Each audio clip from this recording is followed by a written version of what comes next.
Welcome. In this edition of Down to Earth, we would focus on some of the important topics. The first is the concept of Techno Village, which is a startup in Guwahati to provide renewable energy based solutions. So, rice hullers, sewing machines are all solar powered.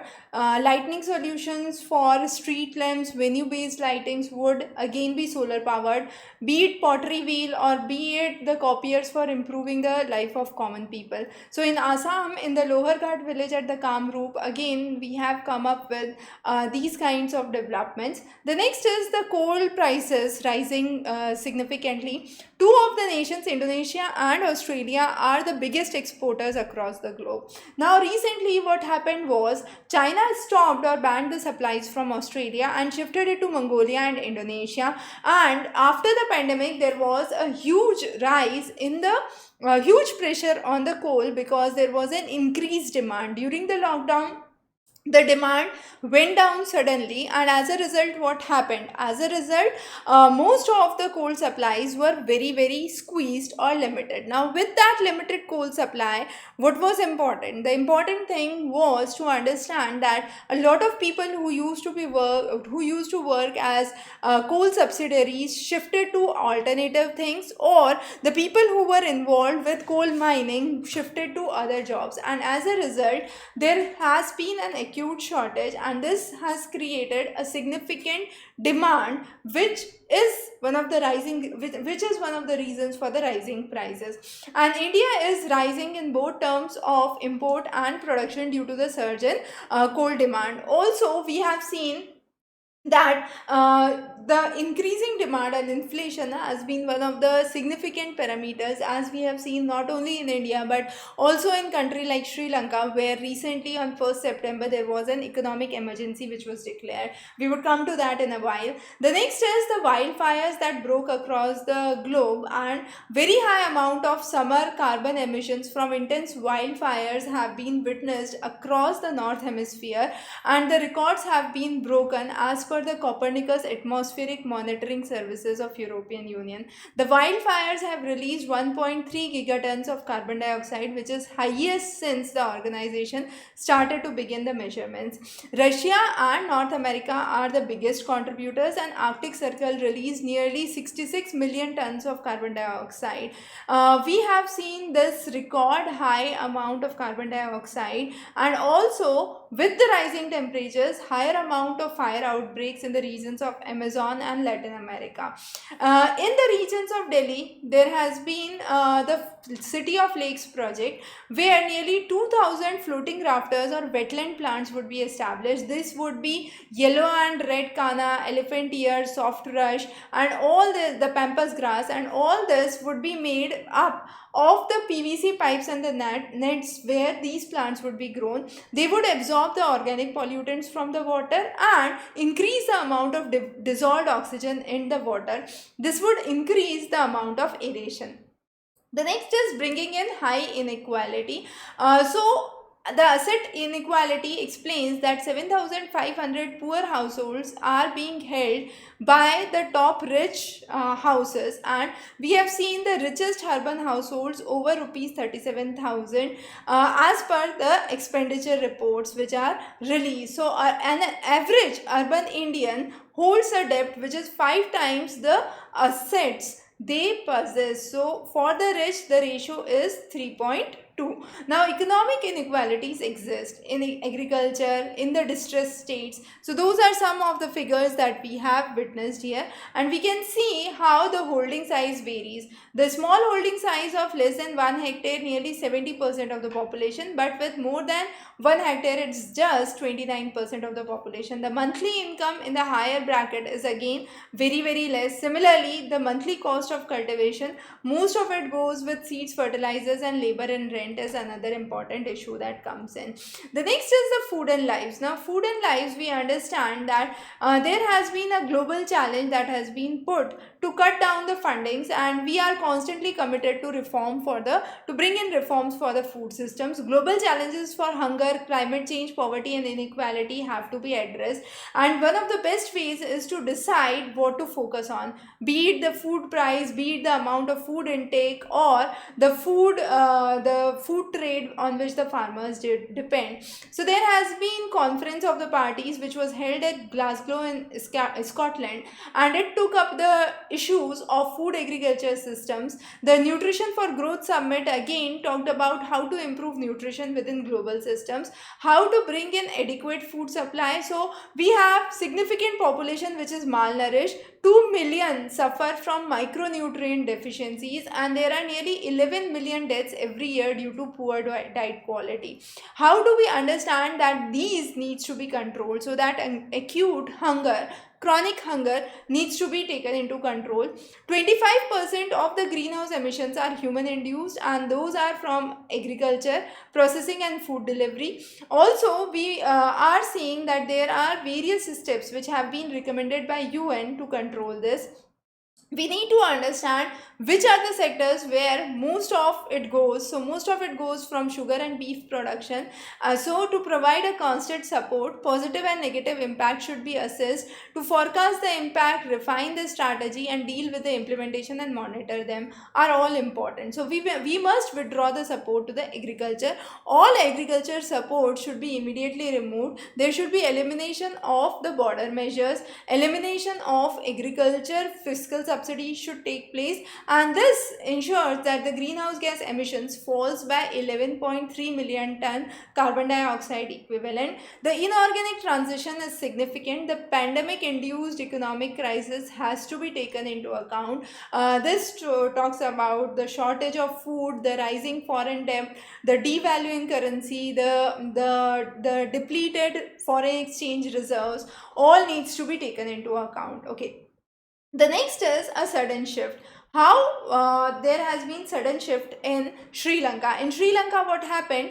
The farming was mainly agro-based, and it did not involve organic farming. But the people believe that this kind of farming has led to lots of chemicals and fertilizers, which has increased the amount of cancers and kidney problems. And therefore, a national agriculture policy was revised in Sri Lanka, which allowed only agriculture farming. It was believed that from 1% to 30% would be the jump in the organic farming in next 3 years. However, it was only 3% which was attained. So there was a cabinet ban on complete ban on the chemical fertilizers, and this report was issued, and finally there were protests against storage of chemical fertilizers, but there was an instant need to cut the imports, and finally an economic emergency was declared last month. Now this economic emergency was in light of the inflation and the rising food prices, specifically rice and sugar. The organic growth, as we said, was given a thirst, and there are two important cultivation seasons, which are the Yala and the Maha seasons in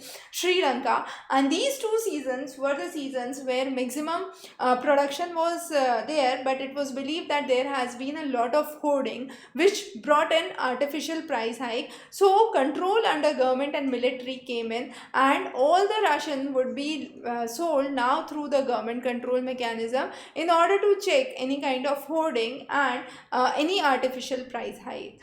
In India, we have seen when it comes to organic farming, Sikkim is the first state which banned the chemical fertilizers. Farmers complained of the fertilizer shortage, but there has been a significant control over it. We are yet to learn from a state like Sikkim how to replicate that issue across India. The next is hydropower constructions. We have seen in the regions of Himachal Pradesh, numerous hydropower projects have been constructed, but this have increased the tendencies of landslides, erratic weather events, vulnerability to earthquake, and we have seen that 8 highly vulnerable districts consist of 90% hydropower projects. Kinnaur has been declared as a scheduled area under the 5th schedule of the constitution, and it's also a tribal district. Residents blame that the Nafta Jakari power plant, which has been put up on Satluj, is one of the reasons for the same. We have also seen that there are numerous other power plants which have been planned in the regions of Kinnaur, Lahul and Spiti, and the lower part of the Kinnaur, which is a semi-desert. The upper part is completely dry with little or no vegetation, have been affected. Frequent landslides have been witnessed there. So there is a agency which is Himdara Environmental Research and Action Collective, which is a research group which issues forest rights and environmental justice in Himalayan region. 90% of the forest land diverted for non-forest activities between 1980 and 2014 have been used for power transmission and power lines. So there has been a significant damage because of it. Biodiversity has been lost, landslides have increased, and therefore this whole mountain ecosystem is under threat. Now the next is COVID-19. Kerala has significantly witnessed a rising amount of cases despite the drop in the number of cases across the country. There have been various debates about it, and there have been some of the important paradoxes. The first is the super spreader events could have led to the surge. The next is there have been lowest share of people with antibody because during the first wave most of the Kerala was under lockdown and 90% of the people were protected, leaving them vulnerable to more virulent strains for future. And also Kerala is one of the states which has diverse people with various lineages, and this diversity has led to increased number of cases. So Kerala's situation is unique. It also followed a convoluted lockdown strategy. It controlled the pandemic too well, and contact tracing was one of the things that was highly popular. But there has been a high dependence on rapid antigen tests, which are probably giving higher amount of false negative testing. Okay, so those are some of the things that we need to understand. Now, under control, monoclonal antibodies is one of the most effective ways. The success rate is extremely high, but we have seen that this technique is extremely costly. It can be given as injectables in the first few days, from 3 days to 10 days, and this antibody is made by cloning the WBC, and this could bring in monovalent affinity, so it helps to bind with the main cell and produce huge amount of antibodies which are known as monoclonal, and they kill the coronavirus. So it reduces the amount of hospitalization. It brings in passive immunity for at least 3 months. It can be given prior to a travel or prior to taking part in a big gathering, and it has a highest efficacy of 85%. Biosimilars, which are copies of biological products, who have not originally made them, are cheaper alternatives to monoclonal. So far, no COVID-19 biosimilars have been made. Steroids are next phase. When there is a hypoxic condition, oxygen supply reduces in the tissues due to overreaction of the immune system. Steroids are given. However, higher use of steroids can lead to complications. We have seen that various projects have been done. Ivermectin and hydrochloroquine were rejected by WHO as a successful means. Drugs like Tamiflu have proved a little effective against it. We also have 2DG, which is given the approval, and it's an antiviral by DRDO, but it is still questionable.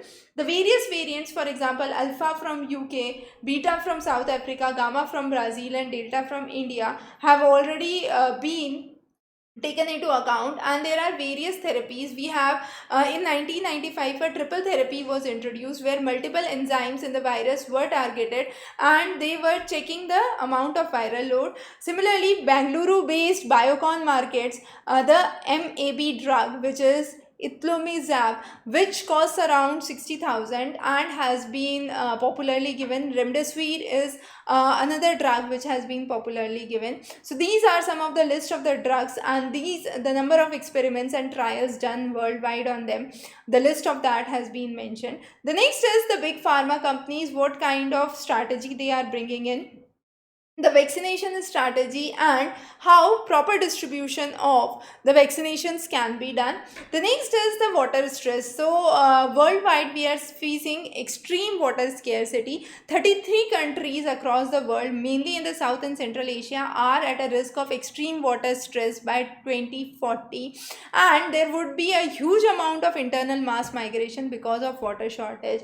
Most of the water migration that we saw 4 lakh years ago flow in East Africa was because of this extreme water stress. Mainly this impacted the lower and the poor skilled workers because they had lower educational skills, lower wages and lower access to basic services. There were episodes of frequent rainfall, frequent drought, and people had to move away from the urban areas. When the cities are expanding very fast, the global residents in the slums are not getting safe water supply or safe sanitation facility. This also affects the growth.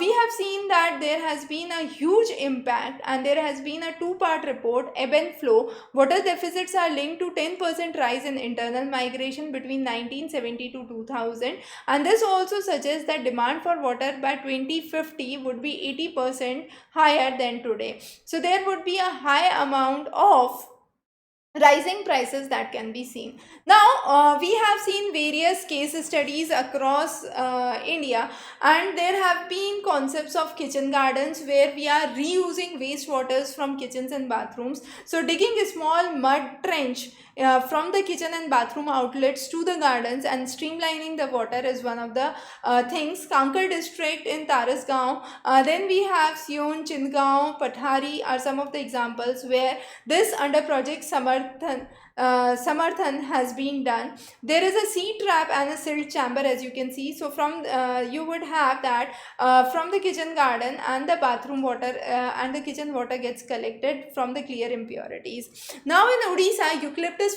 plantation is another important thing that we need to understand. Now eucalyptus is a non-native alien species. What we need to understand here is it has become one of the popular raw materials for construction. So paper pulp industry, construction industry are some of the important industries that utilize a lot of raw material from eucalyptus. We also use it as fuel in potteries, lime production, brick kiln industries, but this requires lots and lots of water and depletes water. 5-year-old new eucalyptus plant can absorb nearly 785 liters of water per kg of its biomass, and the average production of eucalyptus is only 60 tons per hectare. So therefore eucalyptus farming is not that effective in the regions specifically where there is water shortage. Also, it is nowadays used in allopathic effects, but its roots and leaves exude the toxic elements which restrict the undergrowth in the region. So any kind of grasses, herbs, shrubs could not be found in the underground region where eucalyptus starts to grow. It also reduces the amount of pulses, oil seeds and millets which can be grown.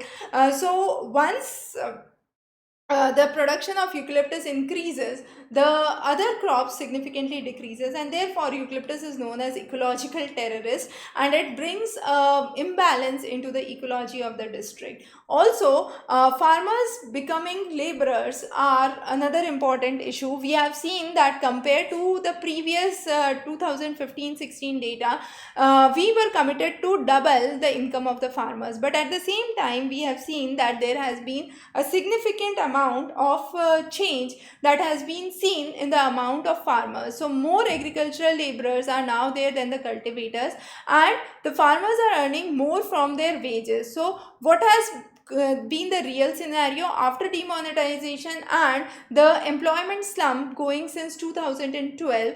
Our economy also slumped in 2016. We have seen that a huge amount of people are now seen as working in the farms, and more number of people are now in the agricultural land. However, the amount of agriculture output is same. So that means the agricultural sector is now becoming overpopulated, and this would bring down the income levels for both the cultivators as well as the laborers. So agricultural cultivators who now are converted into agricultural laborers, again their income would be affected by the same.